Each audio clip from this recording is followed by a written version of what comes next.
The one with Ross's Wedding Part 2 is the 24th and final episode of the 4th season of Friends, and I'm so glad that I didn't watch this on broadcast, because the agony of getting to the end of this episode and knowing I would have had however many months to get to the start of season 5 is not something I would have liked to have experienced. I don't remember how I felt when I first watched this episode. I have no recollection of when that would have been, but it's almost definitely that I would have had to wait a couple of days at most to watch the next episode. And as always, there will be spoilers as I talk about what happens in this episode and share some thoughts. So there will be some really big spoilers, and I'll go through things chronologically. And it starts off with Joey feeling homesick. Emily's parents are asking Ross and Monica's parents to pay for home renovations. Emily's parents are not exactly nice people. We do have great cast though. We have, initially we have June Whitfield when Phoebe phones up the housekeeper, and I love that interaction. We then have Jennifer Saunders and Tom Conti as Emily's parents, and most of the episode is in and around the wedding, but we do occasionally cut back to Phoebe and to Rachel. Rachel arrives at the airport and she's forgotten her passport. Part of me thinks that that was unnecessary. I don't think that added very much, but at the same time, I did like the scene where she said hello to Phoebe and then goodbye to Phoebe in a matter of seconds, so I don't mind it too much. Chandler gives what he is calling his Melba toast. It took me a long time to learn what Melba toast was, and I rather enjoyed it. I thought it was a good joke. Joey then gives a toast. He almost recites the Cheers theme, and then somebody mistakes Monica for Ross's mother. And then we have, I think, one of two very, in my opinion, very unpredictable things about this episode. This is, of course, the fact that Chandler compliments Monica, trying to make her feel better for the fact that somebody mistook her for her own mother. And the next thing we know, Chandler is in bed. Ross bursts into the room saying he's getting married. He's very excited. And as soon as he leaves the room, up pops Monica from under the covers. And I love the audience's reaction at that point. I think it's absolutely fantastic.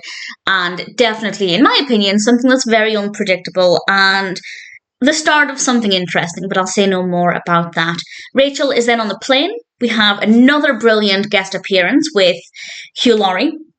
And then Phoebe finally gets hold of Joey and she's able to tell him what's going to happen. We then cut back to Hugh Laurie and he basically cuts Rachel off while she's telling somebody else the entire story, and he ends, before putting on his headphones, he ends by saying, "It seems to be perfectly clear that you were on a break," which is not something that Rachel wants to hear, but I found it to be very amusing. It's almost time for the wedding. Joey is making out with Felicity, played by Olivia Williams. The parents are still arguing about the home renovations and how much the Gellers are meant to be paying for things. Rachel then walks in to the venue and she sees Ross and Emily and they're happy together. And I have to say, Emily looks gorgeous. The wedding dress is absolutely stunning. And Ross seems very happy, genuinely very happy to see Rachel. And I think it was great that Rachel, in that moment, seeing Ross and Emily together, definitely listened to the advice from Hugh Laurie's character, actually, and realised that if she genuinely cared about Ross, she would want to do what's right for him and his happiness. And she realised in that moment that Ross getting married to Emily was the right thing for him. She tells him congratulations, and it's a really, really moving moment. It's then time for the ceremony. Phoebe phones Joey, and she actually stays on the call throughout the wedding, which I thought was a really great decision. It was a really nice way to include Phoebe since she couldn't be there, both in terms of nice for the character, but also nice for us as viewers to have her involved in this really important event. And everybody's in their places. Emily says, "I, Emily, take thee, Ross." And then Ross needs to say, "I, Ross, take thee, Emily." And he doesn't. He says, "I, Ross, take thee, Rachel." And I love how quickly it cut to the faces of the main cast.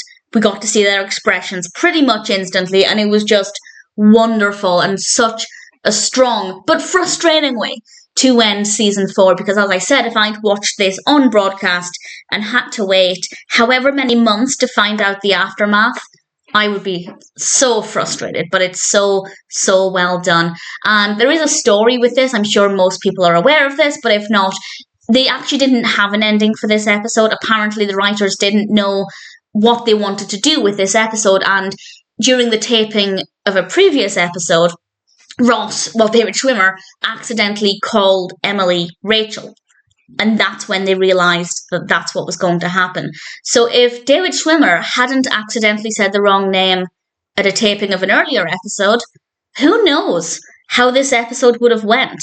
And who knows what the story of Ross and Rachel would be like going forward, or indeed Ross and Emily. And I'd love to know if they'd thrown around any other ideas. Because apparently in an interview, one of the writers said, I don't know which writer it was, but one of them said that they just didn't know what to do with this part of the story. And I'd love to know if they had theories, if they had any suggestions for what might have happened. But certainly I think the right decision was made, because it's, I would say, one of the most surprising and impactful moments in any Friends episode. And absolutely a very strong way to end season 4. Cannot wait to rewatch the next episode. And definitely a really brilliant episode, and one that I think will always be pretty amazing.